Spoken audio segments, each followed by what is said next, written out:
प्रत्याहार के बारे में आज देखना है। इससे पहले आसन और प्राणायाम के बारे में हम देख चुके हैं और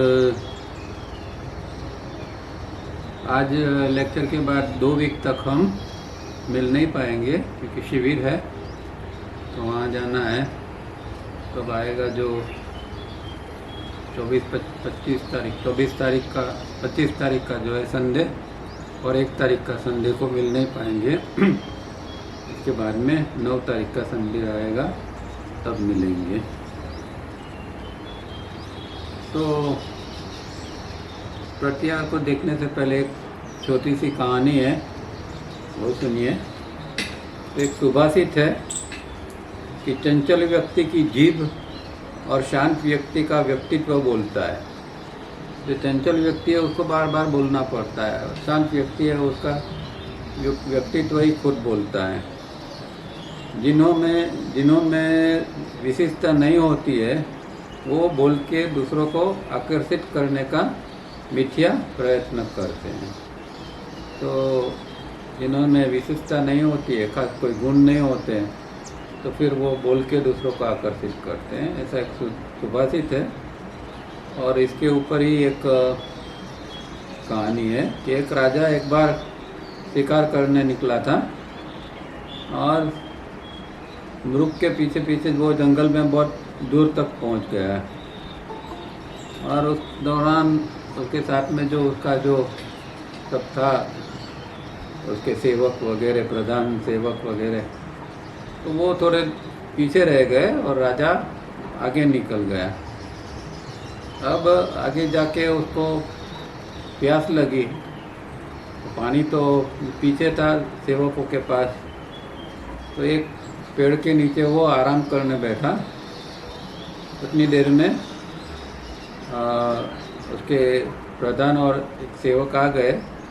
हालांकि उनके पास भी पानी नहीं था, तो राजा ने जब पानी मांगा तो सेवक इधर उधर तपास करने गए कि कहीं से पानी मिल जाए करके। तो सेवक, एक पहला सेवक था, वो गया थोड़े दूर तो एक कुटीर दिखाई दी जिसमें एक अंध साधु निवास करता था। पता है, वहाँ जाके उसने, वो तो सिपाही जैसा था तो उसकी भाषा तो वैसी ही थी, तो उसने तो वैसे उसको धमकाते हुए बोला, अबे अंधे, तेरे पास पानी हो तो निकाल, हमें पानी चाहिए। जब साधु ने इस तरह की अविवेकी वाणी सुनी तो उसने मौन धारण किया, उसने कोई जवाब ही नहीं दिया। तो सेवक ने 2-3 बार पूछा पर कोई कुछ बोला नहीं, तो फिर सेवक चला गया। अब सेवक भी नहीं आया, सभी सेवक दूसरी ओर गया, और यहाँ राजा को ज़्यादा प्यास लगी थी, तो फिर प्रधान जी खुद गए और उन्होंने भी देखा, तो वो झोपड़ी में पहुँच गए। वो भी जरा हुक्म चलाते हुए वो साधु को कहने लगे कि तेरे पास पानी हो तो दे दे वगैरह जरा जोर से। तो साधु ने भी देखा कि इसकी भी वाणी अविवेकी है, तो उसको भी कुछ उत्तर नहीं दिया। तो प्रधान ने माना कि ये बेरा है, इसलिए वो भी चला गया। अब राजा से रहा ना गया, तो राजा खुद पानी ढूंढने निकला, और वो भी यही कुटीर के अंदर आ पहुंचा। और उसने देखा कि कोई साधु बैठा हुआ है, तो राजा ने बहुत नम्रतापूर्वक कहा कि महाराज, मुझे बहुत प्यास लगी है, अगर आपके पास पानी है तो मुझे थोड़ा पानी दीजिए, जलपान कराइए। तो तुरंत साधु खड़ा हो गया और वंदन करते हुए कहा कि पधारो राजन, मैं अभी आपको पानी देता हूँ, पर इससे पहले आपका सेवक और प्रधान भी आया था यहाँ, पर उनकी अविवेकी वाणी के कारण मैंने उनको प्रत्युत्तर नहीं दिया था।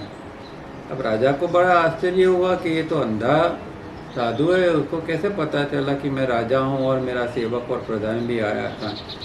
तो उसने उनको खास पूछा कि फिर मेरा खास समाधान कीजिए कि आपको किस तरह ये बात समझ में आई है। उन्होंने कहा कि देखो, ये सब वाणी का प्रभाव है।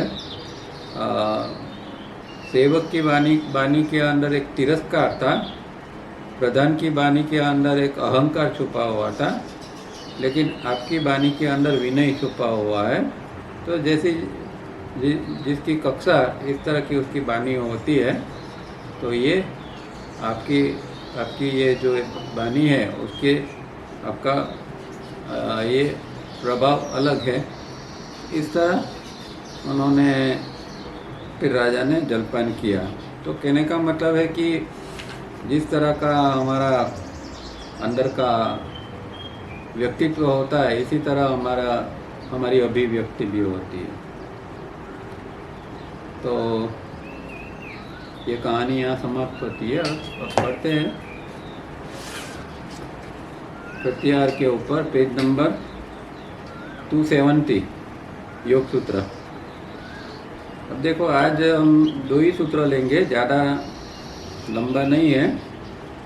270 और 271 इतना ही पढ़ेंगे, क्योंकि उसके बाद में बुक 3 चालू होती है और 2 हफ्ता तो हम है नहीं, तो बुक 3 तो फिर 9 तारीख से चालू करेंगे। तो आज इतना थोड़ा पढ़ना कम है, तो बाद में समय भी रहेगा, किसी को कोई प्रश्न है तो बाद में पूछ सकेंगे।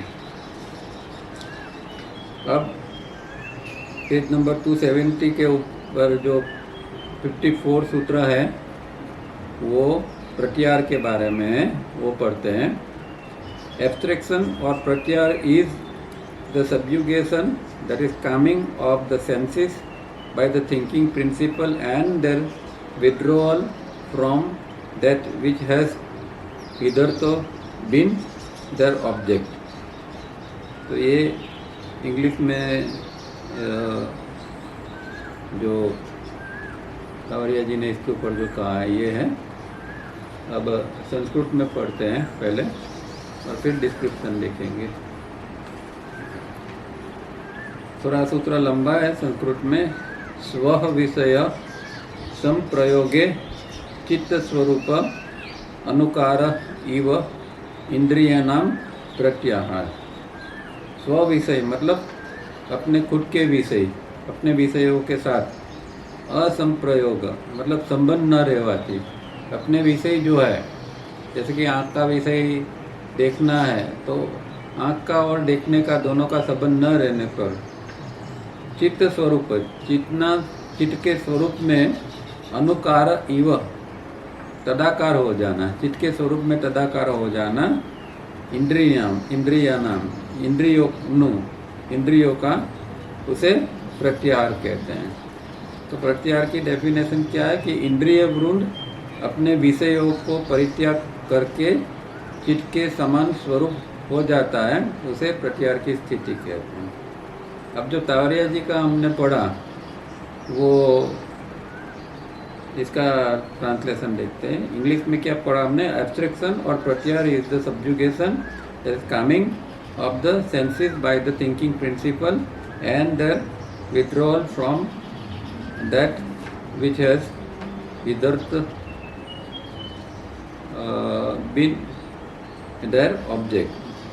तो उसका मतलब ये कि जो थिंकिंग प्रिंसिपल मतलब विचार तत्व जो है, विचार तत्व द्वारा इंद्रियों की संवेदनाओं को शांत करना तथा उनके जो विषय है उसके साथ में जो उसका जुड़ाव है उसको काट देना या उसको विड्रॉ कर लेना, खींच लेना, उसको प्रत्याहार कहते हैं। तो एक बार खास समझनी है कि प्रत्याहार योग का बहुत बड़ा एक, समझो कि रेलवे स्टेशन होते हैं तो एक जंक्शन होता है, बड़ा स्टेशन। इस तरह प्रत्याहार जो है वो योग की यात्रा में एक बहुत बड़ा जंक्शन है। या ऐसा भी कह सकते हैं कि प्रत्याहार मतलब योग का हृदय, वो इतना महत्व का अंक है और इतना ये उच्च स्थिति है। हालांकि लोगों ने इसे समझा नहीं है और इसको बहुत सामान्य रूप में उसको प्रस्तुत किया है। प्रत्याहार हजारों लाखों शिष्य प्रयत्न करते हैं तो एकाध शिष्य सफल होता है प्रत्याहार तक पहुंचने के लिए। वो इतनी उच्च स्थिति है, तो इसलिए प्रत्याहार का इतना महत्व है। और उसके ऊपर पहुंचने के लिए बहुत लंबे समय तक प्रचंड पुरुषार्थ करना पड़ता है। और जो पहुंचते हैं तो समझो कि उसका सदनसीब है कि कोई इस जन्म में प्रत्याहार तक पहुंचा। तो जिसने जन्मों जन्मों से जो कोई छोटी मोटी साधना करता आया हुआ है, कोई इस जन्म में वो भी प्रचंड पुरुषार्थ करेगा, बहुत चीज़ों को कट करके साधना में मग्न रहेगा, तो फिर कोई व्यक्ति प्रत्याहार तक पहुंच सकता है। इसलिए सावड़िया जी तो कहते थे कि वे प्रत्याहार पर पहुंचने के बाद ही सच्चा योग चालू होता है। तो मतलब कि प्रत्याहार से पहले जो हम कुछ भी प्रैक्टिस करते हैं तो वो प्रिलिमिनरी प्रैक्टिस है, उसको सावड़िया जी करेक्टिव मेथड कहते थे। मतलब करेक्टिव मेथड जो इन डिसिप्लिन में हमने देखी इस तरह की नहीं, पर जो भी करते हैं वो करेक्टिव मेथड के रूप में वो कहते थे। जैसे रिफाइनिंग है, फेज है, वो सब करेक्टिव है। तो करेक्टिव जो चीज़ है वो बहुत लंबे समय तक करना पड़ता है। उसके बाद में प्राण की शुद्धि होती है, नाड़ियों की शुद्धि होती है, तो फिर हो सकता है कि व्यक्ति प्रत्याहार तक पहुंच सके। तो इसलिए प्रत्याहार जो है वो बहुत दुर्लभ स्टेज है। दूसरी बात एक खास प्रत्याहार के बारे में समझनी है। अब जैसे कि महर्षि पतंजलि ने अष्टांग योग का, और अष्टांग योग में 5वां अंग है वो प्रत्याहार, यम नियम आसन प्राणायाम प्रत्याहार। अब ज़्यादातर लोग ये जो है अष्टांग योग है उसको स्टेप के रूप में समझते हैं कि यम है पहला, फिर उसके बाद नियम का अभ्यास करो, फिर आसन का करो, फिर प्राणायाम करो, फिर प्रत्याहार के ऊपर जाओ। तो इस तरह लोग समझते हैं, वो बिल्कुल गलत है। ये अष्टांग योग कोई स्टेप्स नहीं है, ये भूमिका है, अष्ट भूमिका है, उसको हम भूमिका कह सकते हैं, पर वो अंग नहीं है। अष्टांग का मतलब स्टेप्स नहीं है। क्योंकि देखो तावड़िया जी ने इनर डिसिप्लिन में कहा है कि प्रत्याहार के बाद में आसन का अभ्यास शुरू होता है और उसके बाद में प्राणायाम का अभ्यास शुरू होता है। तो प्रत्याहार तो 5वां अंग है, आसन प्राणायाम तो 3रा और 4था अंग है। तो ये तो उल्टा हो गया ना, पर ये इसमें उल्टा सीधा कुछ नहीं है, ये स्थिति है अंदर की। पहले साधक को करेक्टिव सारी चीज़ें करते करते प्रत्याहार तक पहुंचना है, और फिर प्रत्याहार के बाद में वो व्यक्ति जो है वो दूसरे जो अंग है उसका अभ्यास करता है। और यम नियम तो वैसे यम नियम एकदम प्रिलिमिनरी शुरुआत में ही बता दिए, पर यम नियम सिद्ध होते हैं समाधि के अंदर। जो हमने जब यम नियम देखे तब देखा था कि इसकी जो सिद्धि, उसका जो फायदा मिलता है तो वो तो समाधि की स्थिति में ही मिलता है। अहिंसा का जो फल देखा था, वैर परित्याग, तो वैर रहता ही नहीं व्यक्ति के अंदर, तो वो तो इतनी उच्च स्थिति होती है तब ये चीज़ होता है। सत्य का देखा था कि जो सत्य प्रतिष्ठित होता है तो व्यक्ति जो बोलता है वो हो जाता है, इसकी वाणी में इतना सामर्थ्य आता है। तो ये सब कैसे हो सकता है? तो जब इतनी उच्च स्थिति बनती है तब ये सारी चीज़ें बनती है। तो ये बात आज समझनी है कि ये प्रत्याहार जो है वो वहाँ से योग की शुरुआत होती है। अब प्रत्याहार में होता क्या है? तो सामान्य रूप में हम जानते हैं कि 2 चीज़ है, एक सेंसिस है और एक सेंस ऑर्गन है, मतलब इंद्रिय और इंद्रिय अंग। तो जब भी कोई हम चीज़ को देखते हैं, सुनते हैं, तो ये दोनों का उपयोग होता है, इंद्रिय अंग और इसके साथ में इंद्रिय। जैसे कि कोई चीज़ को देखना है तो हम आँख का उपयोग करते हैं, आँख इंद्रिय अंग है, पर जो आँख में देखने की क्षमता है वो इंद्रिय है, इसको इंद्रिय सेंसिस कहते हैं। तो 5 इंद्रिय है और 5 इंद्रिय अंग है, तो ये दोनों मिला के हमें चीज़ों का ज्ञान होता है, भान होता है। तो नॉर्मल कोर्स में इंद्रिय और इंद्रिय अंग, सेंसिस और सेंस ऑर्गन से वो साथ में ही काम करते हैं। अब प्रत्याहार के अंदर जो करना है ये है कि ये दोनों को अलग कर देना है। आँख खुली है, आँख देखती है, पर कुछ दिखाई नहीं देता, मतलब सेंसिस अभी बंद कर दी है, सेंसेस बाहर जाती नहीं है और बाहर से कुछ अंदर लाती नहीं है। तो आँख तो खुली है, आँख सामने जो भी कुछ पड़ा है पर उसका प्रतिबिंब अंदर नहीं पड़ता है क्योंकि सेंसेस काम नहीं करती है, उसको प्रत्याहार कहा गया है। तो जागृति पूर्वक इंद्रिय और इंद्रिय अंग को अलग करना उसको प्रत्याहार कहा गया है। तो ये प्रत्याहार की स्थिति है।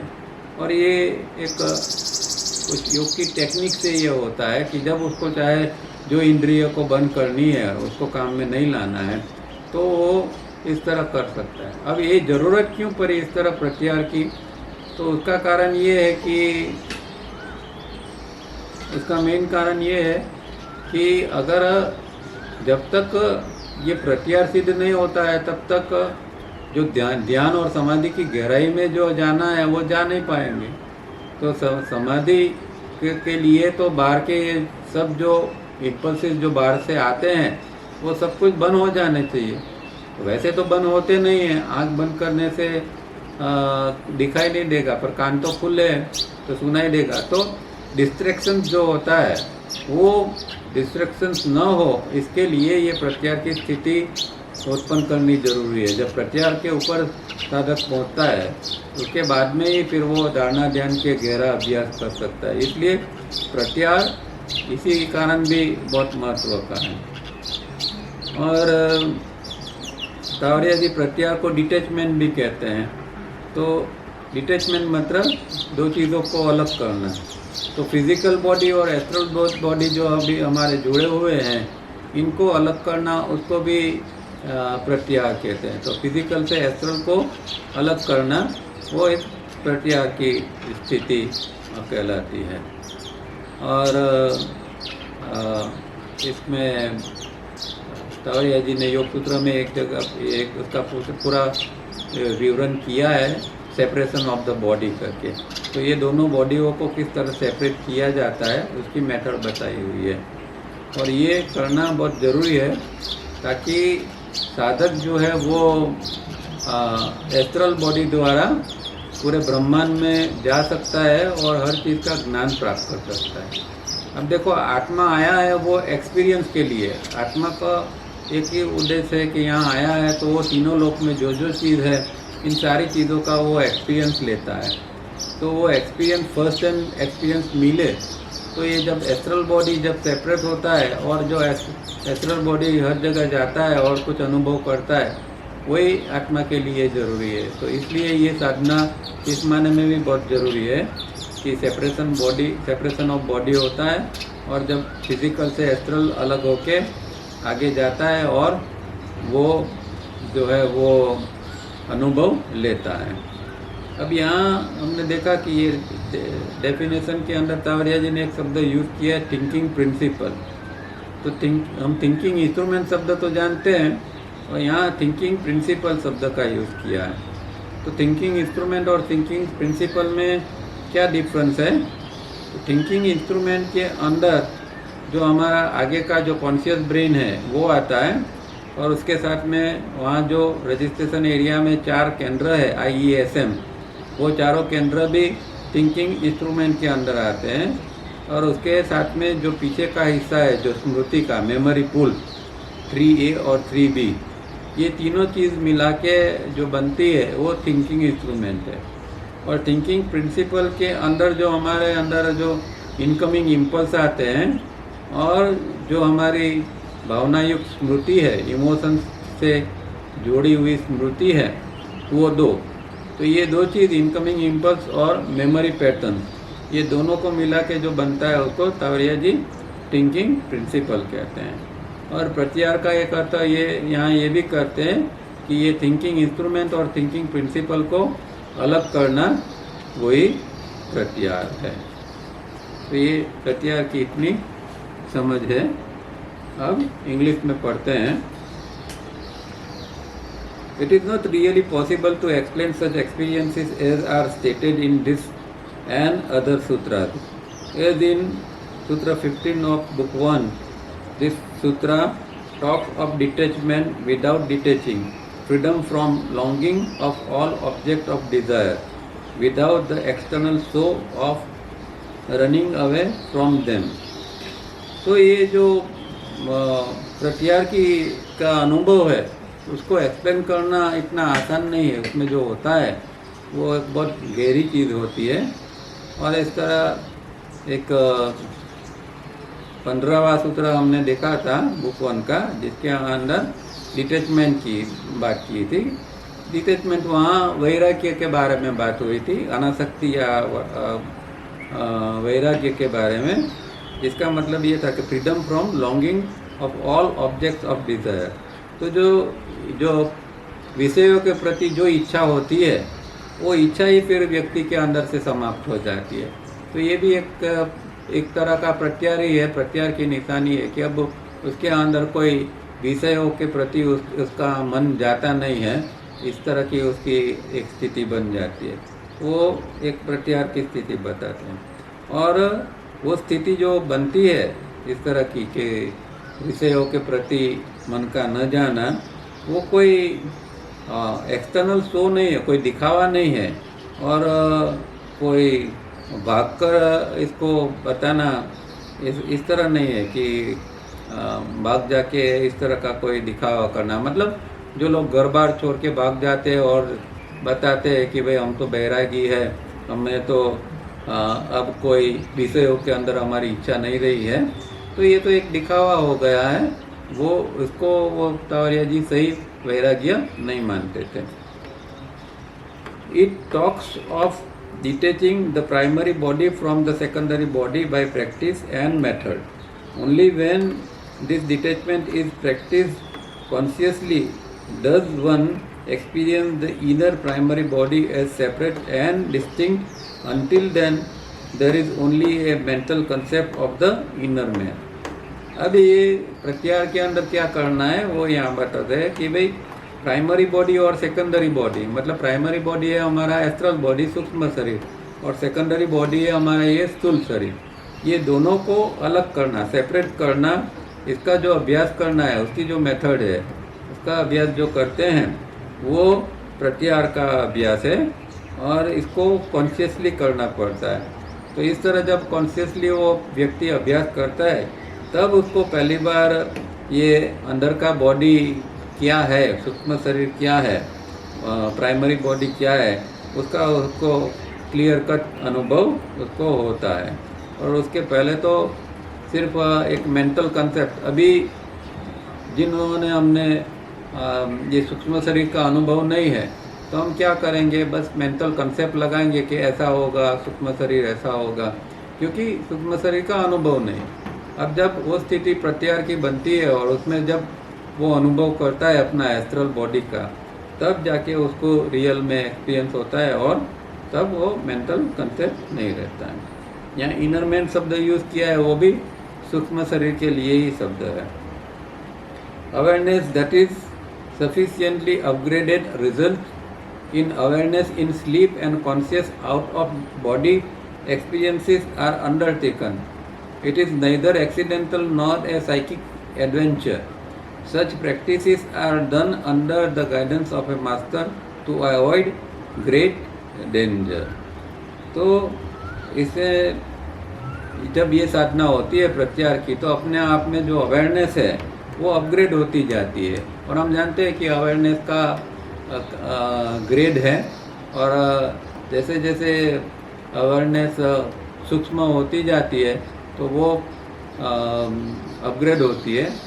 तावरिया जी ने हम डिस्कोर्सेस पढ़ते थे, उसमें एक्टिव अवेयरनेस और पैसिव अवेयरनेस की भी बात की थी कि नॉर्मल कोर्स में व्यक्ति जो है वो पैसिव अवेयरनेस, एक प्रकार की निष्क्रिय जागृति, तो सामान्य व्यक्ति जो जीता है वो एक पैसिव अवेयरनेस से जीता है कि जीवन में जितनी अवेयरनेस की ज़रूरी है इतनी से वो काम चला लेता है।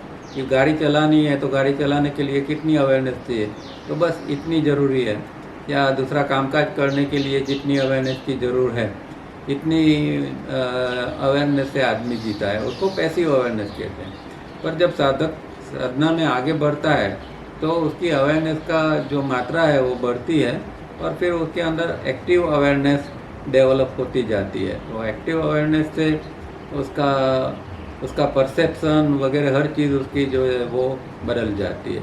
उसकी अंडरस्टैंडिंग, परसेप्शन, इवन जीवन का जो नज़रिया है वो पूरा उसका बदल जाता है। और ये अवेयरनेस जब इतनी बढ़ जाती है कि व्यक्ति रात को सोता है तो निद्रा के अंदर भी उसको एक वो भान रहता है, वो एक कॉन्शियस रहता है, उसको पता चलता है कि ये शरीर सोया हुआ है पर मैं तो अंदर से जागरूक हूँ। हम नॉर्मल कोर्स में रात को सोते हैं तो शरीर भी सो जाता है और हम भी सो जाते हैं, पर अंदर जो मैं हूँ वो एक आई, वो हमेशा एक जागृत रहता है। और वो अवेयरनेस जब बढ़ती है तब इसका वो आई का अनुभव होता है वो अवेयरनेस से। और उसके साथ में अवेयरनेस बढ़ती है तो जो आउट ऑफ बॉडी एक्सपीरियंसेस है उसका भी साधक को अनुभव होता जाता है। ये सारी चीज़ें प्रत्याहार के स्टेज के अंदर बनती है और ये कोई एक्सीडेंटल नहीं होता है। ऐसा नहीं है कि कुछ साधक प्रैक्टिस करता है और अचानक एस्ट्रल बॉडी छूट जाता है। हाँ, ऐसा भी होता है कि जो लोग मेथोडिकल अभ्यास नहीं करते, कई लोग ऐसा ट्रेडिशनल अभ्यास करते हैं, जैसे कोई व्यक्ति बहुत सारा प्राणायाम करता है तो कई बार ऐसा होता है कि प्राणायाम करने के बाद उसका सडनली एस्ट्रल बॉडी छूट जाता है, उसके हाथ में ही नहीं रहता है, तो वो एक्सीडेंटल होता है। पर जब साधक मेथोडिकल अभ्यास करता है और पूरी करेक्टिव करके धीरे धीरे डेवलप किया होता है तो फिर ऐसा नहीं होता है, तो वो एक्सीडेंटल भी नहीं है या फिर कोई साइकिक एडवेंचर भी नहीं है, तो कोई मानसिक प्रकार का कोई एक साहस जिसको कहते हैं, इस तरह का कोई ये साहस नहीं होता है। Such practices are done under the guidance of a master to avoid great danger. ये बहुत इम्पोर्टेंट बात है कि जैसा योग में उच्च अभ्यास करना होता है तो फिर जो मास्टर होता है, प्रत्याहार तक तो बाहर के मास्टर की बहुत ज़रूरत पड़ती है और प्रत्याहार के बाद में फिर अंदर का जो मास्टर है, हमारा जो आत्म तत्व है, वो उसका गाइडेंस की ज़रूरत पड़ती है। तो इस तरह ये गाइडेंस जो है वो हमें पहले बाहर के गुरु से और बाद में अंदर के गुरु से लेना पड़ता है। पर यहाँ शब्द यूज़ किया है कि अवॉइड ग्रेट डेंजर, तो उसमें ग्रेट डेंजर क्या हो सकता है? तो ऐसा होता है कि जो लोगों ने मेथोडिकल अभ्यास नहीं किया होता है, तो जैसा अभी हमने कहा, इस तरह कई बार उसका ऐसे अंदर ही किया जाए, नहीं तो आपका एस्ट्रल बॉडी छूट गया और फिर आप वापस लाना। और कई साधकों का एक एग्जाम्पल है कि कई साधक इस तरह प्रयोग करते थे और उनका एस्ट्रल बॉडी फिर वापस आ नहीं पाया, और आके फिर सही ढंग में उसका फिजिकल के साथ में अलाइनमेंट होना भी ज़रूरी है। ऐसा एकदम जोर से अंदर आ जाता है तो भी गड़बड़ हो जाती है, शरीर के अंदर पेन होता है, सिर दर्द होता है, बहुत सारी गड़बड़ी होती है। और नहीं आता है तो समझो कि बात ही ख़त्म हो गई। तो ये ग्रेट डेंजर है और इसके बारे में साधक को जागृत रहने की ज़रूरत है। The reader's attention is drawn to the term thinking principle, just as there is a difference between sense organs, say a wire, and senses the electricity in the wire. Likewise, the difference between thinking instrument and thinking principle should be understood. The forebrain or conscious brain with its four centers, IESM, in the registration area, together with the rear brain, which has memory pools shallow and deep, constitute the thinking instrument. The incoming impulses coupling with memory patterns soaked in past experience emotions form the thinking principle. The former is the equivalent of sense organ and the latter is analogous to a sense. तो पहली बात ये है कि thinking principal और thinking instrument के अंदर ये डिफरेंस क्या है वो समझना चाहिए। तो थिंकिंग, जैसे अभी हमने शुरुआत में ये बता दिया था कि थिंकिंग इंस्ट्रूमेंट के अंदर क्या चीज़ होती है कि एक तो हमारा कॉन्शियस ब्रेन, आगे का जो ब्रेन है वो हिस्सा, और उसके अंदर जो IESM केंद्र है रजिस्ट्रेशन एरिया के अंदर, वो चीज़ और तीसरी चीज़ जो है वो रियर ब्रेन, पीछे का ब्रेन का जो हिस्सा है जहाँ हमारे मेमोरी है, मेमोरी पूल, शैलो और डीप। तो इस तरह की जो है जिसको 3A और 3B कहते हैं तावरिया जी, ये चीज़ें मिलके थिंकिंग इंस्ट्रूमेंट बनता है। और दूसरा जो है वो थिंकिंग प्रिंसिपल, तो उसके अंदर उन्होंने कहा कि जो इमोशंस के अंदर डूबी हुई जो हमारी मेमोरी है, स्मृति है, वो, और दूसरा जो हमारा इनकमिंग इम्पल्स जो अंदर आ रहा है, आते हैं, वो, ये दोनों मिलके जो बनता है उसको थिंकिंग प्रिंसिपल। तो थिंकिंग प्रिंसिपल के अंदर ये पीछे वाली जो हमारा ये मेमोरी के साथ में इनकमिंग इम्पल्स जो मिलता है वो चीज़ है। और थिंकिंग इंस्ट्रूमेंट के अंदर 3 चीज़ देखी। अब उसका एक कंपैरिजन वो वायर के साथ में भी करते हैं कि जैसे इलेक्ट्रिक का कोई वायर होता है तो वायर का जो आउटर पार्ट होता है वो इसको थिंकिंग इंस्ट्रूमेंट कह सकते हैं, और जो वायर के अंदर जो इलेक्ट्रिसिटी जो बहती है उसको थिंकिंग प्रिंसिपल कह सकते हैं। अब योग के अंदर ये दोनों चीज़ों को अलग करना, वो जो है वो प्रत्याहार की स्थिति है। और ये जो थिंकिंग इंस्ट्रूमेंट है वो, इसको हम सेंस ऑर्गन भी कह सकते हैं और थिंकिंग प्रिंसिपल को सेंसेस भी कह सकते हैं। So in Pratyahar we must first learn to consciously separate or not allow to come together the thinking instrument and the thinking principle, thus making the thinking instrument incapable of functioning whatever we desire, that is at will. तो प्रत्याहार के अंदर ये क्या करना होता है, thinking instrument जो है और थिंकिंग प्रिंसिपल दोनों को अलग करना है या उसको उनको मिलने नहीं देना है। वो अगर दोनों अलग है होते हैं, मतलब अंदर इनकमिंग इम्पल्स तो अंदर आया पर वो आगे जाके मेमोरी के अंदर मिलके फिर जो ISM केंद्रों तक पहुंचता है और विचार बनाता है, वो विचार की प्रक्रिया नहीं होगी, क्योंकि दोनों को सेपरेट कर देते हैं, थिंकिंग इंस्ट्रूमेंट और थिंकिंग प्रिंसिपल। जब दोनों इकट्ठे काम करते हैं तभी विचार की पूर्ण प्रक्रिया बनती है। और जब हम इस दोनों को अलग कर देंगे तो फिर विचार बनेगा ही नहीं। विचार बनेगा नहीं तो व्यक्ति जो है वो ध्यान के अंदर, गहराई के अंदर जा पाएगा।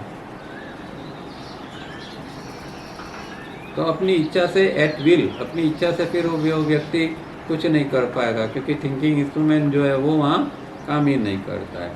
एट दिस स्टेज द साधक, if he has progress so far, will and can see with his developed psychic vision the patterns both of incoming impulses and identical memory patterns, and can shut the normal passage at taluka, thus not allowing thoughts to be formed in the registration area, and can remain in meditative attitude.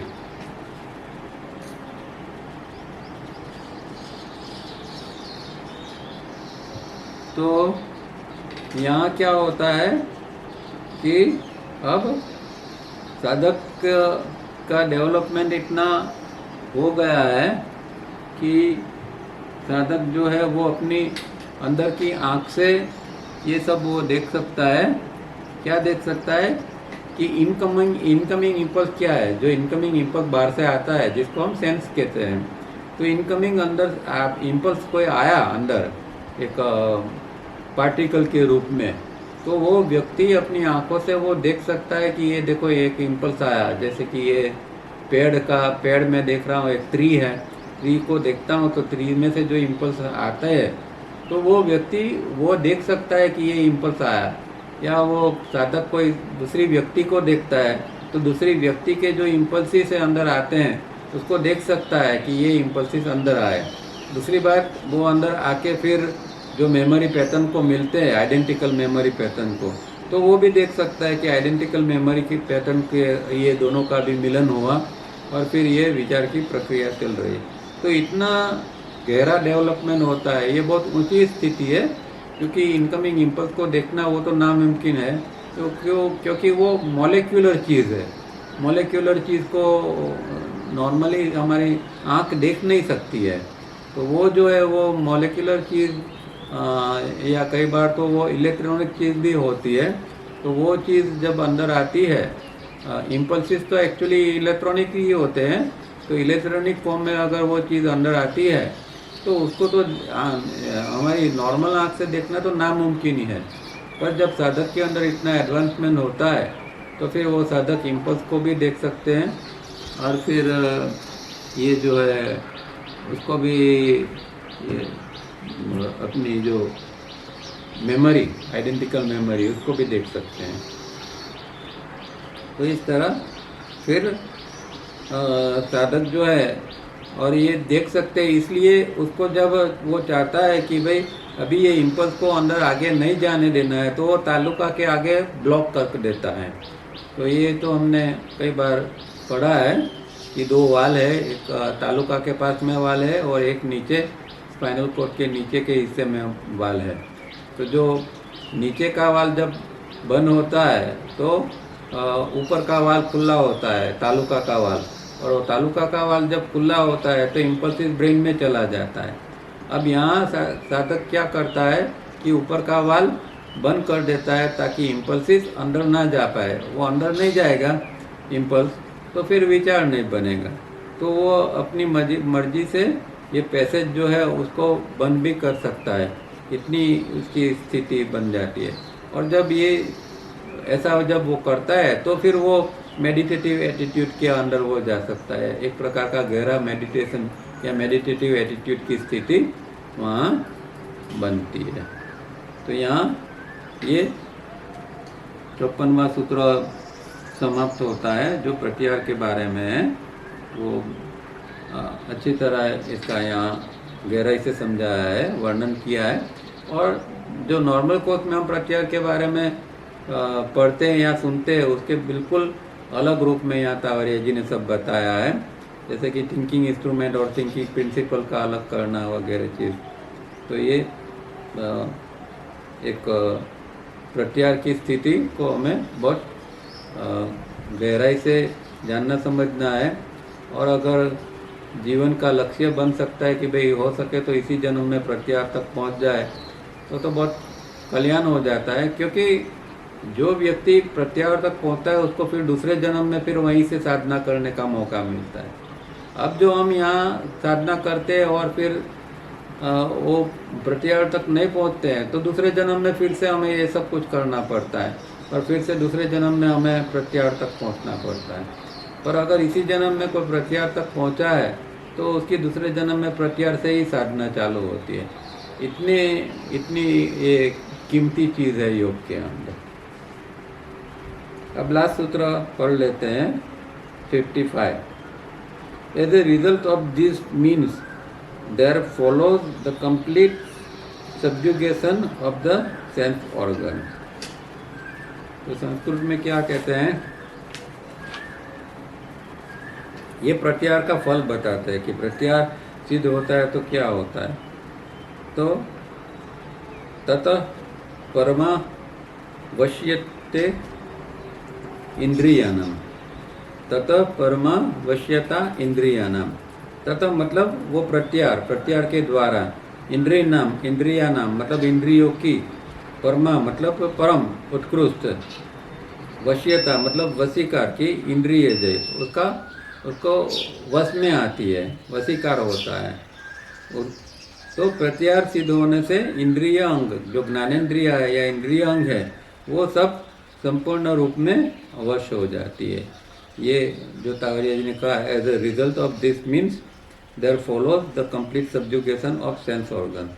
तो प्रत्याहार सिद्ध होने से इंद्रिय अंग संपूर्ण रूप में अपने वश में होते हैं। तो ये जो है वो हमने देखा कि प्रत्याहार की जो आगे की साधना है वो अंदर का ईश्वर गुरुदेव का मार्गदर्शन लेके साधक को करनी पड़ती है। और इंद्रिय अंग का अलग करने का अभ्यास करना पड़ता है। तब लंबे समय सब ये करते हैं और उसके बाद में सिद्ध होता है। तावरिया जी तो ये भी कहते हैं कि ये प्रत्याहार जो है वो भी कई जन्मों तक इसका अभ्यास चलता है। तो ऐसा नहीं है, प्रत्याहार पहुंचने में ही बहुत समय लगता है, और एक बार प्रत्याहार पर पहुंच जाते हैं तो ऐसा नहीं है कि एक जन्म में वो सिद्ध हो जाएगा। ये जो सेपरेशन ऑफ बॉडी की ये सब जो साधना है वो बहुत समय तक, कितने जन्मों तक चलती है, और इसके बाद में फिर धारणा ध्यान का अभ्यास चालू होता है। इसीलिए प्रत्याहार सिद्ध होने में बहुत लंबा समय लगता है।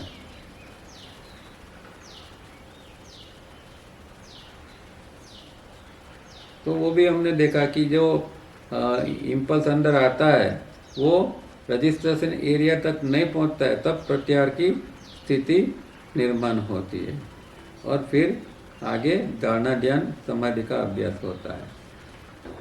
अब इंग्लिश में पढ़ते हैं। हैविंग प्रोसीडेड दिस फार, प्रत्याहार, dharana and dharana are to be practice under the guidance of Ishwara the Gurudeva, and internal peace is now assured. तो यहाँ तक साधक आता है, इतनी सब अभ्यास करता है, जैसे कहा इस तरह की सब प्रकार की करेक्टिव पद्धतियों का, तो फिर प्रत्याहार तक पहुँचता है, और फिर आगे धारणा ध्यान का भी इसका अभ्यास चालू होता है। और ये सारी चीज़ें जो है वो अंदर के गुरुदेव ईश्वर आत्म तत्व है उसके मार्गदर्शन के अंदर होता है, और फिर उसको एक गहरी शांति का अनुभव होता है। वहाँ निसंदेह वो इंटरनल पीस, आंतरिक शांति का, वो फिर प्रत्याहार की स्थिति में वो शांति का अनुभव कर सकता है। The sense organs and senses depend on the brain to register or want them. If the brain does not want them, the sense organs and senses are rendered impotent. अब यहाँ जो है वो ये जो हमारे अंदर ब्रेन जो है, इसका जो इम्पल्स अंदर आता है और इसका जो अगर रजिस्ट्रेशन होता है तो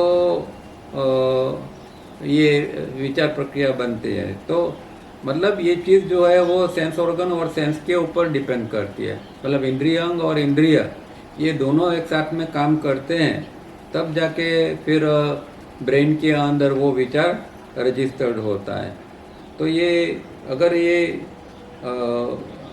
इस तरह का ब्रेन में रजिस्ट्रेशन नहीं होता है तो फिर प्रत्याहार की स्थिति बनती है। इस तरह हमें समझना है। तो यहाँ जब ब्रेन उसको रजिस्टर नहीं करता है तो सेंस ऑर्गन और सेंस जो है वो इम्पोर्टेंट बन जाते हैं, असहाय बन जाते हैं, वो कुछ नहीं कर सकते हैं। तो ये रजिस्ट्रेशन बनना मतलब कि इम्पल्स जो है वो अंदर ब्रेन में जाना और फिर रजिस्टर होना ISM केंद्रों के पास में, तो ये विचार बन सकता है। और जब ऐसा नहीं होता है तो फिर इंद्रियांग कुछ नहीं कर सकते। It is often seen that when one is unwell or emotionally upset, then one's favourite tunes or favourite food no longer hold any attention. This suggests that even in the case of ordinary persons, whenever the brain does not want to register, all the five senses organs with their senses are rendered impotent. तो यहाँ एक example भी देखते हैं, और हम सबका भी ये अनुभव हमने देखा है। कई बार हमें अनुभव होता है कि कोई चीज़ से हम अगर अपसेट हो जाते हैं या कुछ अंदर इमोशनली कुछ डिस्टर्बेंसेस होता है, तो अच्छी से अच्छी चीज़ होती है वो भी हमें पसंद नहीं आती है या उसके ऊपर हमारा कोई ध्यान नहीं जाता है। तो जब इमोशनली व्यक्ति डिस्टर्ब होता है तो अच्छा से अच्छा उसको खाना दो तो वो इनकार करेगा, कोई अच्छी से अच्छी चीज़ दो उसको तो भी वो इनकार करेगा, क्योंकि वो इमोशनली डिस्टर्ब है। तो उस दौरान क्या होता है कि ये जो है वो चीज़ों का रजिस्ट्रेशन अंदर नहीं होता है, और इसीलिए वो चीज़ उसके लिए वो एक्सेप्ट नहीं करते हैं। तो यहाँ सेंस और सेंस ऑर्गन कुछ काम नहीं कर सकते हैं, क्योंकि जो अगर उसके अंदर उसका एक्सेप्टेंस आता है, वो एक्सेप्ट कर लेता है और ब्रेन के अंदर वो जाता है, तो ही फिर सेंस और सेंस ऑर्गन ने काम किया, ऐसा हम कह सकते हैं। The ardent and sincere aspirant consciously brings about this state by the techniques of yoga. So there is no need to inhibit each sense organ separately, as this is wrong method. तो जो उत्साही साधक है और जो निष्ठावान साधक है वो योग के अभ्यास से इस तरह की स्थिति बना सकता है, और उसके अंदर उसको योग की टेक्निक का उपयोग करना पड़ता है। प्रत्याहार में किस तरह जाना है उसकी टेक्निक अगर वो करता है तो इस तरह की वो रजिस्ट्रेशन इसमें नहीं हो सके, इस तरह की स्थिति वो अंदर बना सकता है। और फिर कोई इनहिबिट मतलब कोई निग्रह करने की फिर कोई ज़रूरत नहीं पड़ती है कि भाई हर एक इंद्रिय है उसका मैं निग्रह करूं। आँख से देखना है तो उसका इंद्रिय निग्रह कर लिया। इस तरह की कोई सेपरेट कामकाज करने की ज़रूरत नहीं पड़ती है। वो पांचों इंद्रियों का निग्रह एक साथ में जब वो चाहे तब हो जाता है। और वो रॉन्ग मेथड उसको कहते हैं कि भाई एक एक इंद्रिय को आप निग्रह करो, मतलब कि सेंस और सेंस ऑर्गन को अलग करो, वो नहीं है। यहाँ एक साथ में पांच प्रत्याहार एक साथ में पांचों इंद्रिय का निग्रह हो जाता है। तो फिर न कुछ देखना, न कुछ सुनना, समझना, कुछ भी नहीं होता है। इस तरह की स्थिति बनती है। तो ये उसका फल यहाँ कहा गया है कि इस तरह का फल साधक को मिलता है। तो यहाँ ये सूत्र भी समाप्त होता है, यहाँ रुकते हैं क्योंकि बाद में बुक 3 आती है और ये लंबा सूत्र है, तो अभी इतना हम पढ़ नहीं सकेंगे। नेक्स्ट टाइम जब मिलेंगे तब हम इसको पढ़ेंगे। तो अभी काफ़ी समय है, किसी को कोई खास प्रश्न है तो पूछिए, नहीं प्रश्न होगा तो फिर बंद कर देंगे। बाकी हेलो, हाँ बोलिए। हाँ सर, एक दूसरा एक प्रश्न है, इसके बारे में नहीं लेकिन दूसरा एक है। हाँ। कि इस मई महीने में जो कैस्टर ऑयल का प्रयोग जो करते हैं, हाँ हाँ, तो वो हमारे यहाँ तो 100 ml लेने को बोलते हैं, और अभी मैंने 1-2 मैसेज ऐसे पढ़े कि उसमें 35 ml गुरुजी ने बताया है, तो कौन सा लेना चाहिए? नहीं वो वैसे तो 35 या 40 तक ही लेना चाहिए। पर क्या होता है कि कभी कभी कोई व्यक्ति का, क्योंकि वो इंडिविजुअल थोड़ा डिपेंड करता है, कोई किसी का जो ये है वो एकदम मतलब वो जल्दी असर जिनको नहीं होती है, इस तरह का जो इसका कॉन्स्टिट्यूशन ऐसा होता है कि उसको ज़्यादा कैस्टर ऑयल की ज़रूरत पड़ती है, थोड़े में उसका काम नहीं चलता है, ऐसा किसी का कॉन्स्टिट्यूशन होता है। पर नॉर्मल व्यक्ति जो है, जिनको जो रेगुलरली जो लोग ये जो है वो टॉयलेट अच्छी तरह होता है, जिनका कोई कॉन्स्टिपेशन नहीं होता है, इन लोगों के लिए ये 35-40 जो ये है इतना सफिशियंट है उसके लिए। अच्छा, ओके सर, ओके। हाँ ठीक है, ओके, थैंक यू। हाँ।